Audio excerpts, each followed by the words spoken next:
नमस्ते। मैं हूं जयदेव परांजपे और आप देख रहे हैं नगरायण।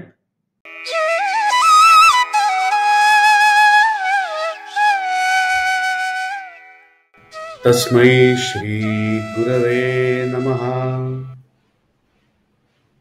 साथियों, वैश्विक भूचाल और स्थानिक हड़कंप इस विषय पर यही सीरीज हम आने वाले समय में हिंदी में फिर एक बार करेंगे, किंतु फिलहाल वैश्विक भूकंप आणि स्थानिक पडसाद ये इस नाम से हम जो मराठी में सीरीज कर रहे हैं इसे जारी रखते हैं। मित्रांनो, आतापर्यंत 8 सत्र आपली झाली या विषयावरती आणि ही एक सब सिरीज जी आपण करतो आहोत त्या संदर्भात त्यातले गेले 4 एपिसोड्स आणि खरं तर बघायला गेलं तर आधीचेही 2 म्हणजे 4-6 सत्र आपण असं म्हणू शकतो की आपण या घराच्या संदर्भाने जे काही स्थानिक पडसाद आहेत त्या अनुषंगाने आपण विवेचन इथे केलेलं आहे।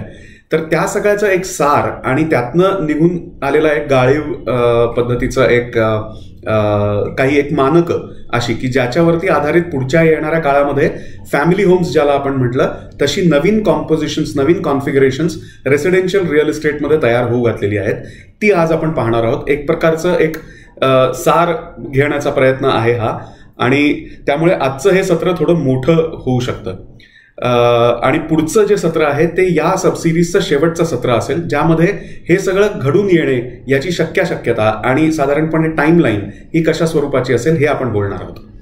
मित्रांनो, शुक्रवारच्या ऐवजी आज सत्र येतं आहे। या झालेल्या विलंबाबद्दल मी खेद व्यक्त करतो, पण याला कारण आहे की आजच्या या सत्रामध्ये मी काही स्पेसिफिक गोष्टी बोलणार आहे, त्यामुळे त्याचा पूर्ण नीटपणे सखोल विचार झाल्याशिवाय मांडणं हे योग्य ठरलं नसतं। तर आपण लक्ष्मीच्या केरसुणीचं झाडलोट क्षेत्र या नावाने आपलं पारंपरिक घर पाहिलं, त्याच्यामध्ये आपण तळमजलाही पाहिला आणि माडी सुद्धा पाहिली।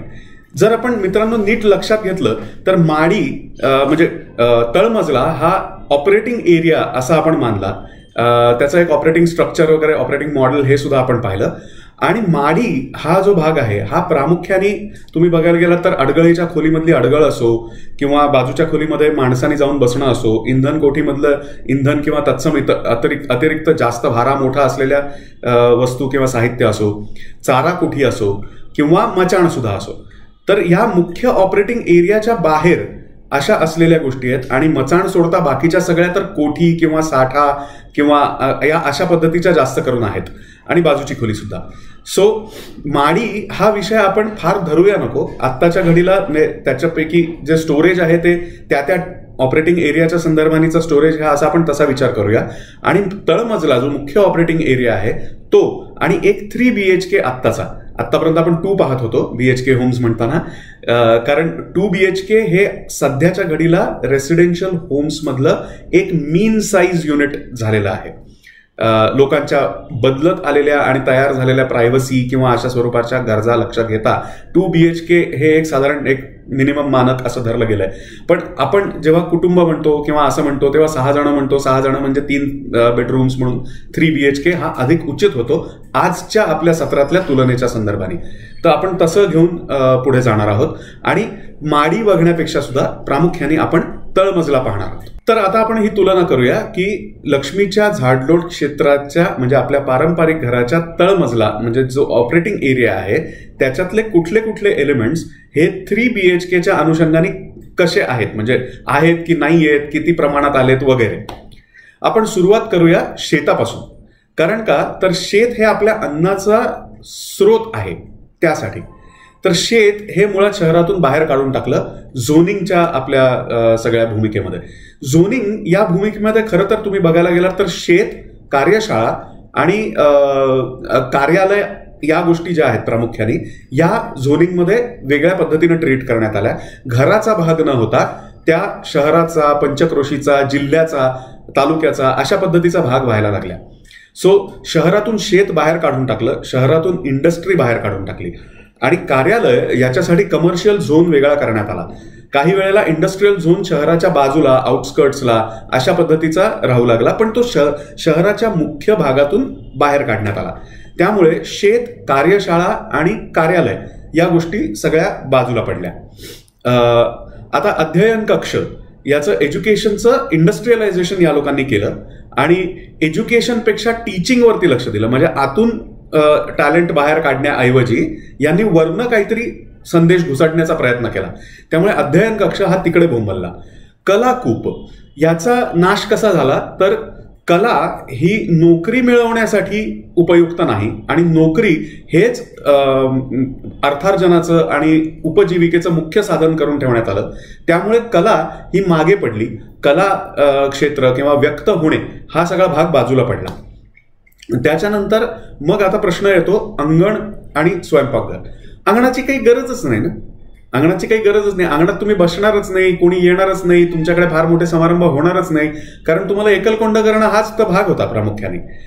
आणि मग स्वयंपाकघर, जर मोजकी लोकच घरात राहणार असतील तर स्वयंपाकघराची गरज काय? सुरुवातीला आपण ज्याला विभक्त कुटुंब म्हटलं ना मंडळी, त्या विभक्त कुटुंबाला इंग्लिशमध्ये म्हणायचे न्यूक्लिअर फॅमिली. आणि आता एकटे दुकटे 3-4 कुत्रे मांजरा बरोबर घेऊन जे लोक राहतात आणि त्यातही LGBTQ सारख्या गोष्टी प्रमोट केल्या जात आहेत, तर हे याला हल्ली म्हणायला लागले प्रोटॉन फॅमिलीज. मित्रांनो, मागच्या या सत्रांमध्ये मी तुम्हाला हे सांगितलं होतं की या लोकांनी जेव्हा अणू फोडला त्यावेळेलाच यांनी कुटुंब फोडलं.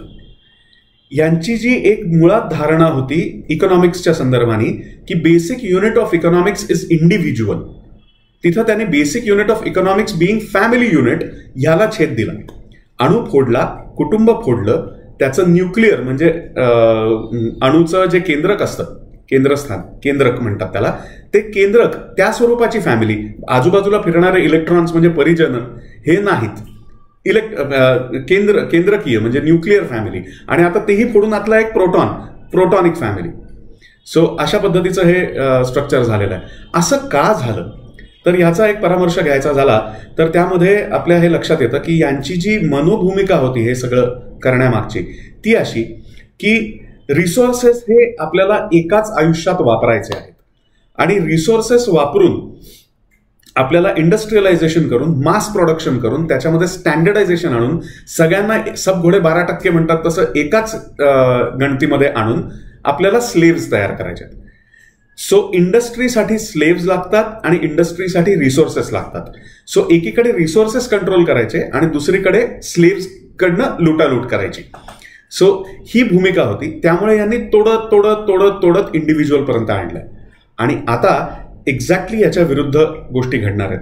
भूकंप म्हणण्याचं कारणच असं की आत्तापर्यंत जी भूमी तयार होत गेली, आत्तापर्यंत धरलेल्या विचारधारेनुसार, ती फुटून आता त्यातनं खरी सनातनी म्हणजे ज्याला अनादी अनंत म्हणावं असं कायम स्वरूपी टिकणारी सस्टेनेबल अशा पद्धतीची विचारधारा घेऊन होणारी स्ट्रक्चर्स येणाऱ्या काळामध्ये घडणार आहेत. सो कुटुंब एकत्र येणार आहे, त्याच्यासाठी घर लागणार आहे. घर हे गुलामासाठी न लागता घर हे आपल्या सर्वांगीण विकासासाठी लागणार आहे, व्यक्तीच्या, कुटुंबाच्या, समाजाच्या आणि देशाच्या. अशा सगळ्या पद्धतीनं हे घडणं अपेक्षित आहे. तर आता आपण हे पाहूया. शेतापासून सुरुवात आपण केली तशीच परत करूया. शेत हे प्रामुख्याने आपण मागे पाहिलं त्याप्रमाणे शहराच्या दृष्टिकोनातनं तरी शेत हे टेरेस गार्डन पुरतं उरलेलं आहे. सो तुम्हाला इथे जे टेरेस दिसतंय 3 BHK मध्ये, त्यामध्ये तुम्ही या शेताचा थोडासा समावेश धरा. कार्यशाळा ही मुळातच बाहेर पडलेली आहे आणि त्यामुळे इंडस्ट्री, वर्कशॉप वगैरे असं काही राहिलेलं नाही. हां, कुंभाराचं वगैरे म्हणाल किंवा तशा पद्धतीच्या गोष्टी उदाहरणादाखल आपण घ्यायच्या म्हटल्या तर छोटंसं एखादं पॉटरी वर्कशॉप किंवा पॉटरी स्टुडिओ अशा पद्धतीचा कोणीतरी आपल्या घरातल्या एखाद्या खोलीत हौसेने केला असेल तर ठीक आहे. पण बाजारात उपलब्ध असलेल्या रिअल इस्टेटच्या रेसिडेन्शियल कॉन्फिगरेशन्समध्ये याचा समावेश उरलेला नाही. मग येतं कलाकूप. तर हे स्टुडिओज कोणीतरी आपल्या घराच्या एका खोलीमध्ये केलेले असतील तर मला आठवतंय अजूनही, मी ऑल इंडिया रेडिओच्या एका कार्यक्रमाचं रेकॉर्डिंग जेव्हा करत होतो तेव्हा आपल्या बेडरूममध्ये STD बूथ असायचे पहा आधी, तेवढ्या साईजचा एका स्टुडिओमध्ये उभं राहून सुद्धा मी रेकॉर्डिंग केलं. माझं रेकॉर्डिंग झालं, मी बाहेर पडलो आणि त्या भाऊनी मला सांगितलं इथे सोनू निगमनी पण रेकॉर्ड केलेलं आहे. सो असे स्टुडिओज आणि कलाकूप आपण म्हणू शकतो की असतात, पण स्टँडर्ड कॉन्फिगरेशनमध्ये या गोष्टींचा समावेश किंवा अंतर्भाव किंवा एक स्वाभाविक विचार केलेला नसतो. अध्ययन कक्षचं असं झालेलं आहे की उचलून शाळेत पाठवा पहिल्यांदा. आणि ही जी काही शिक्षणाची शाळा केलेली आहे या लोकांनी, त्यामध्ये घरामध्ये अध्ययन कक्ष राहणे हे नाही. लिव्हिंग रूममध्ये शोकेसमध्ये वस्तूंचा संचय अधिक दिसतो, पुस्तकं आणि विचारांचा संचय असण्यापेक्षा. शोकेसचं डिझाईन हा लिव्हिंग रूम किंवा हॉल ज्याला आपण म्हणतो त्याच्या डिझाईनचा एक खूप मोठा भाग राहिलेला आहे गेल्या 20-30 वर्षांमध्ये. यावरनं आपल्या लक्षात येतं की अध्ययन, चिंतन, मनन, लेखन, वाचन, पठण याचं आपल्याकडे महत्व किती राहिलंय. सो हे सगळं जर तुम्ही बघायला गेलात तर या 3 BHK मधनं तुम्हाला पूर्णपणे मायनस झालेलं दिसेल. देवघर हे एक छोटा लाकडी देव्हारा वगैरे घरामध्ये असतो इथपर्यंत आलेलं आहे. मित्रांनो, समर्थांनी म्हटलंय की सामर्थ्य आहे चळवळीचे, जो जो करील तयाचे, परंतु तेथे भगवंताचे अधिष्ठान पाहिजे. ते अधिष्ठान एका छोट्या डब्यामध्ये आणून ठेवलेलं आहे आपण. तर हे 3 BHK मध्ये सुद्धा तर हे जे आहे हे बदलणार आहे. आता कुटुंब एवढं छोटं झालंय, सगळं झालंय. प्रत्येक स्वयंपाकघर हे आपल्याकडे कम्युनिटी किचन असायचं. पापड लाटायला, लोणची घालायला सगळ्याला प्रत्येक बाई एकमेकाच्या घरी जायची. म्हणजे प्रत्येक गृहिणी ही एकमेकाच्या घरी जाऊन एकत्र सगळ्या मिळून हे काम करायचं. सो हे असं आता उरलेलं नाही. 8x9 किंवा 9x10चं एक मॅक्झिमम टाईपचं एक किचन आपल्याला मिळतं. त्याच्यामध्ये आपण बाहेरनं ऑर्डर करायची, एखाद पदार्थ स्वतः बनवायचा आणि लोकांना होस्ट करायचं. अशा पद्धतीचं जे स्वयंपाकघर आपल्याला या 3 BHK मध्ये उरलेलं दिसतं तर ते आता परत एकदा मोठं होणं आहे. आपण स्वयंपाकघराचं जे सगळं विवेचन पाहिलं तर त्यामध्ये आपल्याला आठवत असेल मी सांगितलं होतं की 15x15च्या आसपासचं तरी किचन असायचं. अगदी तेवढं नाही तरी 12x12च्या आसपासचं किचन तर पाहिजेच पाहिजे. आता येतो प्रश्न कोठीचा. तर आपण छोटी छोटी पाकिटं म्हणजे ज्याला स्टॉक कीपिंग युनिट म्हणतात रिटेल आणि सप्लाय चेनच्या भाषेमध्ये, तर त्याच्यामध्ये आपण 1-1 किलोची पाकिटं वगैरे आली. आपण बाजारातनं आटा आणायला लागलो. गहू भरून ठेवणे वर्षभरासाठीचे आणि लागेल तशी कणिक दळून आणणे बाहेर जवळपासच्या फ्लोर मिलमधनं, गिरणीमधनं, हा प्रकार कमी झालाय. पण तो आता परतून वाढणार आहे. कारण बाहेरच्या आट्यामध्ये किती भेसळ आहे, काय नाही वगैरे याबद्दलची जागरूकता जशी वाढेल तसतशा परत एकदा आपल्या जवळपासात असलेल्या गिरण्या आणि यांचं महत्व परत एकदा वाढणार आहे. आम्ही स्वतः गेली 5 वर्ष तरी किमान गिरणीतून दळून आणून कणिक वापरतो. बाजारची तयार कणिक आणत नाही. आता हे जर करायचं झालं, स्वयंपाकघर मोठं करायचं झालं, काही किचन ओरिएंटेड व्यवसाय जे असतील त्यांच्या दृष्टीने जर विचार केला तर ही कोठी जी आहे ती एक आपल्याला अगदी वेगळी खोली नाही तरी स्वयंपाकघराच्या बरोबरीनं डायनिंगच्या एरियाचं महत्व असण्यापेक्षा स्टोर रूम सारख्या एरियाचं, स्टोरेज एरिया सारख्याचं महत्व हे अधिक वाढतं आणि त्याचं इन्क्लुजन होऊ शकतं. आता हा कुठलाही एरिया तुम्ही धरायला गेलात, हे एक्सटेंडेड एरिया धरायला गेलात तर आजच्या घरामध्ये जो युजेबल एरिया आहे तो वाढतोय. याकडे एक कान असू द्या, पुढे आपण त्यावरती येणार आहोत. आता राहिलं अंगण. घराबाहेर तुम्हाला एक शू रॅक एक्स्ट्रा ठेवता येईल. ही एक शेवटची एक मिरची कोथिंबीर वरती पेरलेली जशी असते तशा पद्धतीचे एक सेल्स पिच मध्ये हल्ली लोक सांगतात. तर तसं नाही. बाहेर रांगोळी काढायला, थोडी सजावट करायला, पाय धुवून आत येण्यासाठीची मोरी असायला, बसून बूट काढायच्या जागा असलेल्या, त्याच्यानंतर प्रत्येक मोसमात लागणार ते जॅकेट आणि बरोबरीनं हेल्मेट अशा गोष्टी ठेवायची जागा, हे सगळं आजचं आपलं मॉडर्न अंगण जे असावं त्याची रिक्वायरमेंट आहे. तर ही सगळी रिक्वायरमेंट ही घराच्या मेन डोअरच्या बाहेर ही तुमच्या फ्लोअर लेआउटमध्ये जी लॉबी असते त्याच्यामधनं आपल्याला आजच्या घडीला वापरता येतं जर आपल्या आजूबाजूला दार नसेल तर. आता हा जो लेआउट तुम्हाला दिसतोय 3 BHKचा त्याचा फ्लोअर लेआउट छोटा बाजूला मी दिलेला आहे. तर त्याच्यामध्ये लगेच बाजूला दुसरं दार आहे. त्यामुळे अशी लॉबी ही फारशी मिळणार नाही. पण अशी लॉबी द्यावी आणि ती युजेबल एरियामध्ये काउंट व्हावी असं जर आपण मानलं तर हा युजेबल एरिया अजून परत एकदा वाढतो. या व्यतिरिक्त अंगणामध्ये अजून 2 गोष्टी होत्या. एक म्हणजे कार्यशाळेच्या संदर्भात कुंभाराचा चाक, लोहाराचा भाता अशा गोष्टी ज्या ओपन एअर करायच्या असतात त्या. त्याच्यानंतर क्रीडांगणासारखा भाग, कुठेतरी एक मलखांबासारखा एक विषय आहे, कुठेतरी एखादा आखाड्यासारखा विषय आहे. सो अशा गोष्टी असायच्या अंगणामध्ये. तर हे क्रीडांगण कम्युनिटाईज होणार. त्याच्यानंतर शेत जे आहे ते टेरेस गार्डनच्या व्यतिरिक्त जी काही शेताची गरज आहे ती कम्युनिटाईज होणार किंवा शहराच्या आउटस्कर्ट्सला जाणार. पण एक अजून अँगल असतो तो म्हणजे आल्या आल्या कुणीही मनुष्य एकदम घरात शिरू नये. तर तो एक थोडा होस्टिंग सारखा जो भाग आहे तो सुद्धा अंगणामध्ये असणार आहे. छोटंसं एखादं हळदी कुंकू तरी करता आलं पाहिजे, इतपत अंगण पाहिजे. तर मला मित्र चित्र असं दिसतं की घराची एंट्री ही लिव्हिंग रूम मधनं न देता टेरेस मधनं देण्याचा असा एक बदल जर केला तर यामध्ये खूप गोष्टी घडू शकतात. पण या विषयाबद्दल आपण अधिक चर्चा करू जेव्हा आपण सेपरेटली एक एलिमेंट परत एकदा पुढे बोलू आणि कॉन्फिगरेशन्स डिस्कस करू त्यावेळेला. पुढे येणारी जी कॉन्फिगरेशन्स आहेत त्याच्यामध्ये काय काय मानकं असतील साधारणपणे त्यावरती आपण येऊया. मित्रांनो, घर आपण म्हटलं की घर ही एक जसं काही संस्था आहे आणि ती कशी फंक्शन करते ह्याचं एक ऑपरेटिंग आपण मॉडेल पाहिलं होतं. आणि त्यामध्ये मगाशी अंगण हा जो उल्लेख केला मी, तर अंगणापासून सुरुवात असते आणि परसदारापर्यंत म्हणजे वेस्ट मॅनेजमेंट पर्यंत वगैरे अशा गोष्टी जातात. आणि म्हणून गच्चीतून एंट्रन्स असावा किंवा काय, हा एक विषय आहे. या व्यतिरिक्त एक सुतोवाच करून ठेवतो की टॉयलेट ब्लॉक्स हे सुद्धा रिव्ह्यू करणं आवश्यक आहे. कारण भारतीय पद्धती जी आहे ती शास्त्रशुद्ध आहे. कमोड ही मात्र थंड हवामानातली म्हणजे पाश्चिमात्य देशांमध्ये त्यांना सोयीची असलेली अशी पद्धत आहे.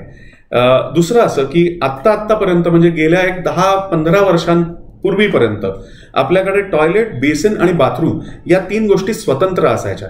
यामुळे सकाळच्या घाईच्या वेळी प्रत्येकाचं आटपणे हे सुलभ व्हायचं. आज आता तो ब्लॉक एकत्र केल्या कारणामुळे एक माणूस जेव्हा आतमध्ये जातो तेव्हा बाकी सगळे खोळंबून राहतात. तर ही जी एक व्यावहारिक सोय आहे ही कशी पाहावी, शास्त्रशुद्धता कशी मेंटेन करावी, आणि यामुळे निर्माण होणारे प्लंबिंग ब्लॉक्स अधिक प्रमाणातले आणि तिथल्या प्रत्येक पाईपलाईनमध्ये एक्स्ट्रा नुसतं साठून राहिलेलं पाणी जे रोजच्या सप्लायमध्ये अडून राहिलेलं आहे. तर असे बरेच त्याचे कंगोरे आहेत. त्यामुळे टॉयलेट सिस्टम हा जो भाग आहे याच्यावरती एक स्वतंत्र व्हिडिओ पुढे होणं आहे आणि यात निश्चितपणे बदल होणार आहे. तर आता आपण स्पेसिफिक कॉन्क्रीट मानकांच्या संदर्भाने जर बोलायचं झालं तर त्यातली काही तात्विक आहेत आणि काही गुणात्मक आहेत आणि काही संख्यात्मक आहेत. काही सब्जेक्टिव्ह आहेत, काही ऑब्जेक्टिव्ह आहेत. तर पहिलं तत्व ऑब्जेक्टिव्ह असलेलं ते म्हणजे सब्जेक्टिव्ह असलेलं ते म्हणजे कुटुंबासाठी घर. घर हे इंडिव्हिज्युअलसाठी नाही, घर हे कपलसाठी नाही, घर हे कुटुंबासाठी आहे. म्हणजे काय, कुटुंब म्हणजे 3 पिढ्या. आपण म्हटलं संसार म्हणजे 2.5 तप. आता आपण 3 पिढ्या म्हटल्या तर 2.5 तप म्हणजे 30 वर्षाच्या ऐवजी 50 वर्ष, जे की आजही लोक क्लेम करतात कन्स्ट्रक्शनचं लाईफ आहे तेवढं. तर 50 वर्ष आणि 3 पिढ्या असं जर आपण धरलं तर त्यामध्ये साधारणपणे एका पिढीत 2 असं मानलं तर किमान 6 लोक ज्या कुटुंबामध्ये असतात, ज्या एका कुटुंबाच्या घरामध्ये राहू इच्छितात त्यांच्यासाठीचं घर. या पद्धतीनं विचार होऊन कॉन्फिगरेशन्स तयार होणे हा भाग आहे. सो हे झालं. आता कुटुंबासाठी घर किती आवश्यक आहे, तर आता आपण हे 3 BHK पाहिला, त्याच्यामध्ये ज्या ऍडिशन्स होतात ते सगळं पाहिलं तर त्या हिशेबाने 1800-2000च्या आसपास काहीतरी आकडा येईल आपला युजेबल एरियाचा. त्याचा सेलेबल किती, बिल्टअप किती, कार्पेट किती, या तांत्रिक गोष्टींमध्ये आत्ता जाऊया नको. कॉन्फिगरेशन्स डिस्कस करू तेव्हा आपल्याला ते करायचंच आहे, त्याला पर्याय नाही. पण एक युजेबल एरिया टोटल समजा धरला आपण तर, किंवा युजेबल एरियाचा कार्पेट म्हणू आपण, हा जर धरला तर तो साधारणपणे 1800 ते 2000च्या घरात जाताना दिसतो. आपण आता इंडिव्हिज्युअलच्या ऐवजी फॅमिली युनिट असा जेव्हा विचार केला तेव्हा खरं तर दर डोई किंवा पर कॅपिटा हा विचार तितकासा ग्राह्य राहणार नाहीये इथून पुढे जाताना. पण आजपर्यंत आपण तसा करत आलो. म्हणून दर डोई क्षेत्र किती आवश्यक अशा पद्धतीने जर विचार केला, कारण एक उदाहरण द्यायचं झालं तर पाण्याचा सप्लाय जो आपल्याला महानगरपालिका करतात तो दर डोई अशा पद्धतीनंच करतात.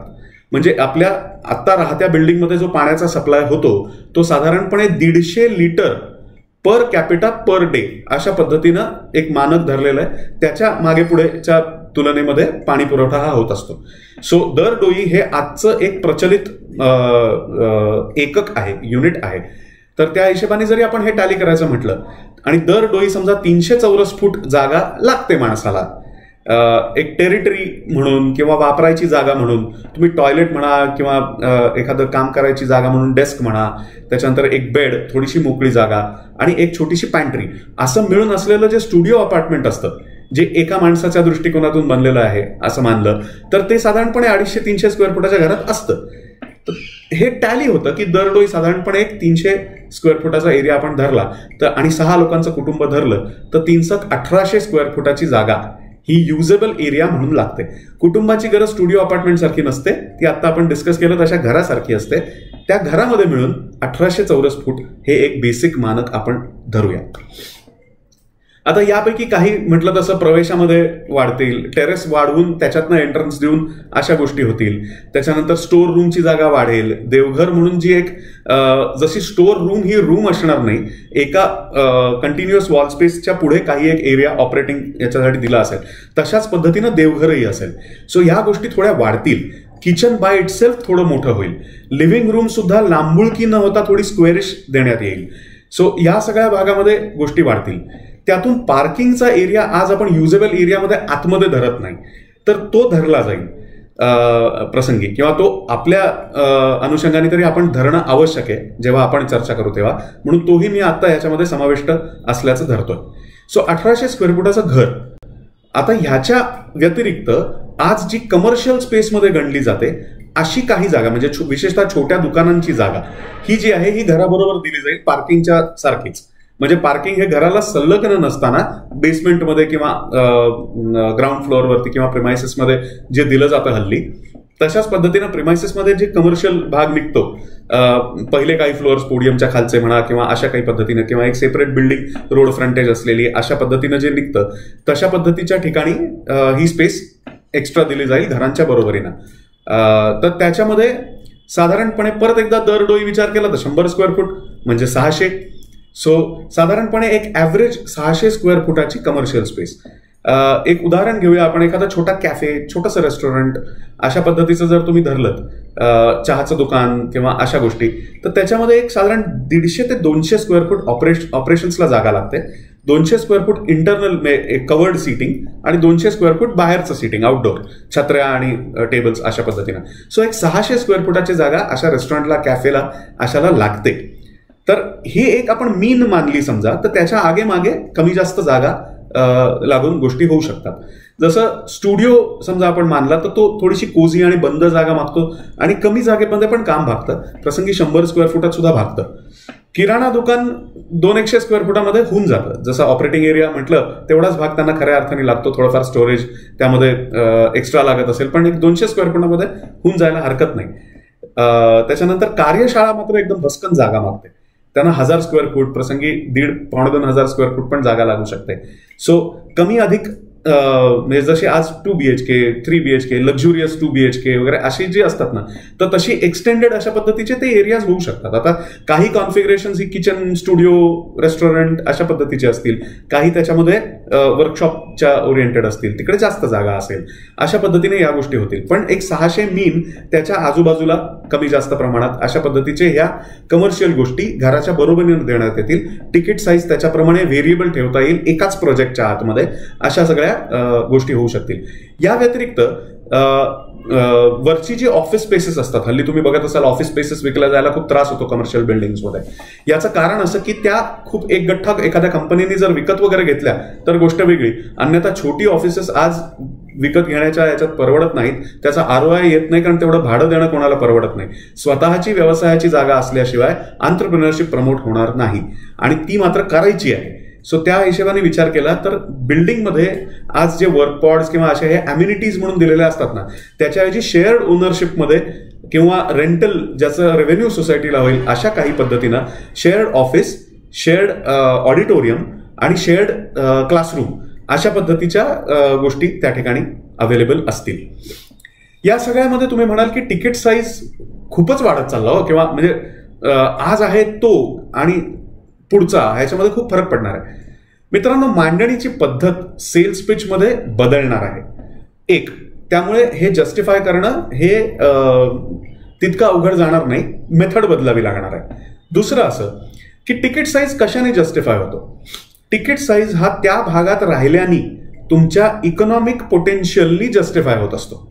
तिथे राहून तुम्ही किती पैसे मिळवणार आहात किंवा मिळवू शकता प्रसंगी, याच्या जोरावरती त्या भागातलं भाडं आणि त्या जागांच्या किमती या जस्टिफाय होतात किंवा होत नाहीत. एरवी मुंबईच्या खोराड्यामध्ये इतक्या जास्त किमती असण्याचं काहीच कारण नव्हतं. त्यामुळे हे येणाऱ्या काळामध्ये मांडणी बदलून आणि त्याचं इकॉनॉमिक पोटेन्शियल एक्सप्रेस करून जर तुम्ही हा तिकीट साईज मांडायचा म्हटला तर काही अवघड नाहीये. रेसिडेन्शियल रिअल इस्टेटच्या बाबतीमध्ये पुढचा पार्ट येतो तो म्हणजे फ्लोअर लेआउट.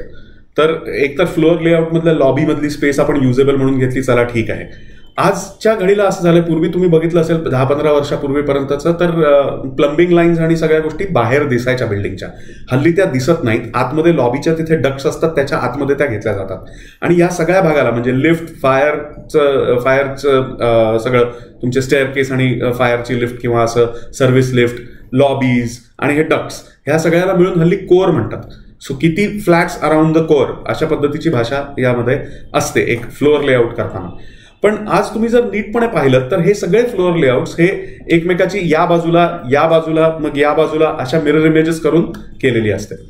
नाही तर मग तुम्हाला असे एक्स पद्धतीचे असे एक्स पद्धतीच्या अशा पद्धतीचे लेआउट्स असतील की इकडे एक फ्लॅट, इकडे एक फ्लॅट, इकडे एक फ्लॅट, मध्ये कोर.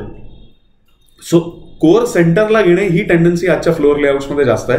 आणि एकंदर मिरर इमेजिंग किंवा अशा पद्धतीची ज्याची माझ्या अंदाजे प्रेरणा ही ओरिगामीमधनं आहे, the way you fold the paper. कारण ही शक्यता अशासाठी पण वाटते मला की पूर्वीच्या काळी आपल्याकडे ट्रेसिंग पेपर असायचे. सो तुम्ही एका फ्लॅटचा लेआउट फायनल केलाच समजा, तर तो पेपर असा टाकून त्याने ते ट्रेस केलं की तो लेआउट काढणं सोपं होतं. सो कदाचित ही ओरिगामीकडनं आलेली प्रेरणा असली तर मला तरी आश्चर्य वाटणार नाही. पण येणाऱ्या काळामध्ये माझं सजेशन असं आहे की ही जी आहे ती ब्लॉक प्रिंटिंग किंवा ठिपक्याच्या रांगोळीचं जे स्ट्रक्चर असतं त्याच्याप्रमाणे ही प्रेरणा तिथून घ्यावी, तर हे फ्लोअर लेआउट्स अधिक जास्त चांगल्या पद्धतीनं होतील आणि प्रत्येक घरामधल्या दिशा या आपल्याला नीटपणे मॅनेज करता येतील. कारण वास्तू किंवा वास्तुशास्त्र हे जे आहे हे चारही बाजूनी खुल्या असलेल्या आपल्या पारंपरिक घरासाठी बनलेलं आहे. फ्लॅटचं जेव्हा तुम्ही मिरर इमेजिंग करता ना, तेव्हा एका घरामध्ये जरी तुम्ही आग्नेयाला किचन मॅनेज केलं तरी त्या मिरर इमेज केल्यानंतर दुसऱ्या ठिकाणी ते ईशान्येला जातं किंवा या बाजूने केलं तर नैऋत्येला जातं, जी पाण्याची दिशा आहे. सो या गोष्टी सगळ्या दिशा एका फ्लॅटमध्ये तुम्हाला नीटपणे मिळणे हे आजच्या लेआउटिंगच्या या ओरिगामीच्या प्रेरणेतनं झालेल्या याच्यामध्ये मिळत नाही. ते प्रसंगी ठिपक्याच्या रांगोळीमध्ये किंवा ब्लॉक प्रिंटिंगच्या याच्यामध्ये आपल्याला मिळू शकतं. सो ही सुधारणा नक्की करण्यासारखी आहे. शेत, गोठा, क्रीडांगण या गोष्टी कम्युनिटाईज होणार मी म्हटलं तसं, तर त्याचं प्लॅनिंग हे अर्बन फार्मिंगच्या दृष्टिकोनातून मिक्स्ड झोनिंगच्या माध्यमातून कम्युनिटी फार्मिंगला आपल्याला स्कोप दिला जाणे, तिथं ग्रीन हाऊसेस किंवा अशा पद्धतीच्या गोष्टी तयार होणे, पॉली हाऊसेस ज्याला म्हणतात तशा पद्धतीचे, हे या गोष्टी आपल्याला करता येऊ शकतात. आता हल्ली काय असतं, तुम्हाला काहीतरी 13-14 मजल्यांच्या पलीकडची बिल्डिंग असेल किंवा अमक्या इतक्या मीटर हाईटच्या पलीकडची बिल्डिंग असेल तर तुम्हाला एक्स्ट्रा सँक्शन घ्यायला लागतात वगैरे, अशा पद्धतीची हायर लेवलची लिमिट्स आहेत की या पलीकडे असेल तर विशेष परमिशन घ्यायला लागते. इथून पुढे जर ही डेव्हलपमेंट नीट व्हायची असेल, सस्टेनेबल व्हायची असेल, सर्वांगीण विकास आणि एंटरप्रेन्युअर फॅमिली प्रमोट करणे या दृष्टीने व्हायची असेल, तर आपल्याला हे लक्षात घ्यायला लागेल की एका विशिष्ट स्केलच्या खालची डेव्हलपमेंट असेल ना तर विशेष परमिशन घ्यायला लागेल. कारण that will be an exclusive thing की कुठल्या तरी एखाद्या संघटनाची वास्तू की ज्याच्यामधनं काही सोशल हेल्प प्रोव्हाइड केली जाते, ती एक छोटी बिल्डिंग असणं अपेक्षित आहे. सो त्याला विशेष परमिशन घ्यायला लागेल, ना की तुमच्या मोठ्या गेटेड कम्युनिटीज डेव्हलप करायला. तर ह्याच्यासाठीचं मानक काय, तर मी एक इथे मांडून ठेवतो की 2000 चौरस मीटर जमीन किंवा 200 प्रस्तावित घरं ही फॅमिली होम्स पद्धतीची ही जर नसतील, तुम्ही त्या ठिकाणी डेव्हलप करणार नसाल तर तुम्हाला विशेष परमिशन घ्यायला लागेल, एवढे किंवा याच्यावरतीच करायची. आता हे एवढी मोठी प्रोजेक्ट समजा करायची म्हटली तर याच्यासाठी लँड पार्सलचं पण ॲग्रिगेशन लागेल. मग ते अमेलगमेशन वगैरे त्याचे लिगल त्याचे फॉर्मॅलिटीज असतील त्या असतील, ते शब्द मी मुद्दाम इथे वापरत नाहीये, मी ॲग्रिगेशन म्हणतोय. सो हे ॲग्रिगेटेड लँड पार्सल्स ही कशी मिळणार, इथनं मधनं रस्ता आहे, तिकडनं तिरपा रस्ता आहे, इकडनं हे असं कर्व करून आपण इकडे बाहेर पडतो, असलं सगळं प्रकरण आहे. तर एक आपण मानक इथे मानूया की 12 मीटरचा जर रस्ता असेल ना तर तो मुख्य रस्ता मानावा. तर 12 का 18 का मध्ये चल तेरी नाही मेरी नाही म्हणून 16 म्हणायचं, चर्चेचा विषय, त्या चर्चा आपण येणाऱ्या काळात करूच, मॅप्स बघून, ऍक्च्युअल केसेस बघून करू. पण साधारणपणे आज आपण मानू शकतो की 12 मीटरचा जर रस्ता असेल तर तो मुख्य रस्ता मानावा आणि त्याच्या अराउंडची पार्सल्स ॲग्रिगेट होऊन ते चंक्स कसे बनतायत हे पाहावं. आणि त्या दृष्टिकोनातनं पुढची डेव्हलपमेंट आपल्याला ही करता येऊ शकते. याच्यात 2 गोष्टी होतात, एक तर तुम्हाला बाजूचे रस्ते वाईड करायला स्कोप राहतो, दुसरं मेट्रो किंवा अशा पद्धतीच्या ज्या गोष्टी होणार असतात त्याच्यासाठीचं भूमी अधिग्रहण हे अधिक सोपं होतं. कारण अख्खा प्लॉट त्या रेटने विकत घेणं शक्य नाही, मधला भाग घेतला, बाजूचे 2 तसेच शिल्लक राहिलं तर ते कोणाचंच उपयोगाचे राहत नाही, कसे शिकायचं कळत नाही. तर असं न होताना या सगळ्याचं प्लॅनिंग व्यवस्थित होऊ शकेल. सो टाउन प्लॅनिंगच्या दृष्टिकोनातनं सुद्धा ही अशी काही मानकं आत्ता इथे आपल्याला सांगता येतात. आता तुम्हाला असा प्रश्न पडत असेल की अरे हे खूपच काहीतरी निराळ्या गोष्टी आहेत, हे खूपच फंडामेंटल बदल आहेत, काही सांगतो एवढा असं कसं काय होईल, आणि वर म्हणतो की 2027 ते 2030च्या दरम्यान या सगळ्या गोष्टी होताना दिसतील आपल्याला, हे जरा अति होत आहे वाटू शकतं. किंबहुना मी जो एक्स्ट्रा वेळ घेऊन अधिकचं काम करून मग या गोष्टी तुमच्या समोर मांडतोय त्यालाही कारण कुठेतरी हेच आहे की मला या पडताळल्याशिवाय मांडणं शक्य नाही, इतपत हा बदल मोठा आहे. तर या गोष्टी कसं काय मी म्हणतो आहे किंवा ह्याच्या काय खुणा किंवा लक्षणं मी बघतोय आजच्या स्थितीमध्ये की ज्यावरनं माझं हे असं म्हणणं आहे, ह्या सगळ्या गोष्टी आपण पुढच्या सत्रात बोलणार आहोत. वैश्विक भूकंप आणि स्थानिक पडसाद या सिरीजचा पुढचा एपिसोड किंवा पुढचं सत्र हे अखेरचं सत्र, समापनाचं सत्र असणार आहे. त्यासाठी आवर्जून एकत्र या.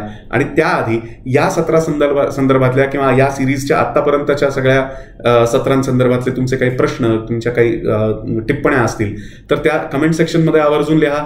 आणि शिवाय आमच्यापर्यंत पोहोचवण्यासाठी किंवा तुमच्या भागातल्या रिअल इस्टेट रिडेव्हलपमेंटच्या संदर्भातले तुमचे प्रश्न, समस्या या आमच्यापर्यंत पोहोचवण्यासाठी कॉल आणि व्हॉट्सॲप या दोन्ही माध्यमांसाठी आमचा एकच क्रमांक आहे 9975063139.